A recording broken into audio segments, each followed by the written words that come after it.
Hello friends, welcome to my sweety சமையல். இன்றைக்கி நம்ம சமையலில் க்ரீமியான ஒரு ஸ்வீட் ரெசிபி தான் பார்க்க போகிறோம். டேஸ்ட் ரொம்ப அருமையாக இருக்கும். கடையில் போய் அதிக விலை கொடுத்து வாங்குறத விட வீட்டிலே செஞ்சால் ஆரோக்கியமாக எல்லாம் திருப்தியாக ரொம்ப டேஸ்ட்டாக சாப்பிட்லாம். இப்போ அந்த ஸ்வீட் ரெசிபி எப்படி செய்கிறதுன்னு பார்க்கலாம் வாங்க. அடி கனமான நான்ஸ்டிக் பாத்திரம் வச்சுக்கோங்க. நான் 2 லிட்டர் பசும்பால் ஊற்றுறேன். என்கிட்ட பசும்பால் இருக்குது, நான் பசும்பால் யூஸ் பண்ணிக்கிறேன். உங்கள்கிட்ட பாக்கெட் பால், எருமைப்பால் எது இருந்தாலும் யூஸ் பண்ணிக்கோங்க. கை விடாமல் கிண்டிக்கோங்க. ஸ்டவ் ஹையிலே வச்சுக்கோங்க. ஒரு நிமிஷம் அப்படியே விட்டு விட்டு கிண்டிட்டு இருந்தீங்கன்னா ஆடை அப்படியே படியும். அப்படியே இழுத்து இழுத்து உள்ளே விட்டுக்கோங்க. ஆடை தான் இதுக்கு ரொம்ப ஹைலைட்டு. டேஸ்ட் ரொம்ப பிரமாதமாக இருக்கும். பாருங்கள், ஆடை அப்படியே மெதுவாக பாருங்கள், அப்படியே இழுத்து இழுத்து உள்ளே விட்டுக்கோங்க. 2 லிட்டர் பால் இப்போ 1 லிட்டர் பால் ஆயிடுச்சு. கிட்டவே இருந்து கைவிடாமல் கிண்டிக்கிட்டே இருங்க. கொஞ்சம் அப்படி போயிட்டிங்கன்னா பொங்கி ஊற்றிடும், பாலெல்லாம் வேஸ்ட்டாக போயிடும். கிட்ட நின்று இது மாதிரி கிண்டி விட்டுட்டே இருங்க.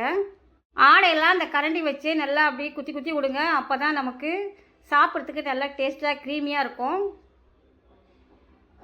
2 லிட்டர் பால் 1/2 லிட்டர் பால் அளவுக்கு நல்லா வற்றி வந்துருச்சு. இந்த டைமில் நான் சக்கரை போடுறேன். 75 கிராம் சக்கரை போடுறேன். நான் பசும்பால் நல்லா அது ஸ்வீட்டாக இருக்கனால நான் கம்மியாகவே போடுறேன். இது கரெக்டாக தான் இருக்கும்.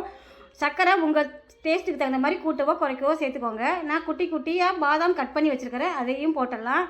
பாதாம், முந்திரி எது வேணுமானாலும் உங்கள் விருப்பப்படி என்னென்ன நட்ஸ் இருக்குதோ நீங்கள் சேர்த்துக்கோங்க. நான் முந்திரியும் சின்ன சின்னதாக கட் பண்ணி வச்சுக்கிறேன், முந்திரியும் போட்டுக்கலாம். 1 ஸ்பூன் சாரப்பருப்பு போட்டுடலாம். இப்போ ஒரு 3 நிமிஷம் மட்டும் இந்த பாதாம், முந்திரி, சாரப்பருப்பு எல்லாமே இந்த பாலில் நல்லா வேகட்டும். அப்போ தான் சாப்பிடும்போது நல்லா க்ரீமியாக சாஃப்டாகவும் டேஸ்ட் ரொம்ப சூப்பராகவும் இருக்கும். கை விடாமல் நல்லா கிண்டிகிட்டே இருங்க. ஸ்டவ் சிம்மில் வச்சுக்கோங்க.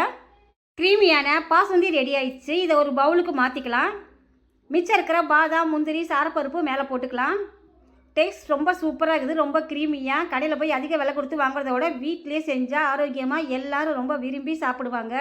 இந்த வீடியோ பிடிச்சிருந்தா உங்கள் ஃப்ரெண்ட்ஸ் ரிலேட்டிவ் எல்லாத்துக்கும் நிறைய ஷேர் பண்ணி ஒரு லைக் பண்ணுங்கள். இன்னொரு நல்ல வீடியோவில் சந்திக்கலாம். பாய்.